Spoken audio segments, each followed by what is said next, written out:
Giniit ng may-ari ng punerarya kung saan dinala ang bangkay si Ji Ik-ju na wala siyang kinalaman sa pagdukot at pagpatay sa Koreanong negosyante. May ulat on the spot si Lia Manyalak del Castillo. John, itinanggi na ng dating pulis na si Gerardo Santiago na may kasalanan siya sa naging pagdukot at pagpatay sa Korean national na si Ji Ik-ju. Sa pagharap ni Santiago sa media ngayong umaga, sinabi nitong umuwi siya ng Pilipinas dahil kumpiyansa siyang wala siyang kasalanan. Kung guilty raw siya sa krimen, hindi na siya babalik at nagtago na lamang sa Canada. Dumating kaninang umaga si Santiago na personal pang sinundo ng mga tauhan ng NBI sa airport. Pero inamin naman nitong siya ang may-ari ng Green Funeral Services kung saan sinasabing dinala ang bangkay ni G.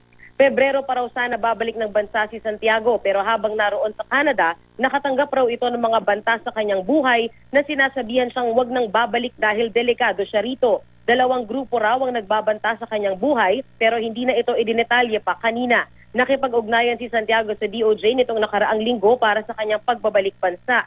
Sa ngayon, wala pang ibang detalyeng na ibigay si Santiago dahil wala pa siyang abogado. Hiniling na rin itong masailalim siya sa Witness Protection Program ng DOJ pero ayon kay Justice Secretary Vitaliano Aguirre II, hindi pa siya maaaring maisailalim dito hanggat hindi nila nakikita ang laman ng kanyang magiging salaysay. Samantala, pinagbigyan naman siyang manatili sa protective custody ng NBI. John?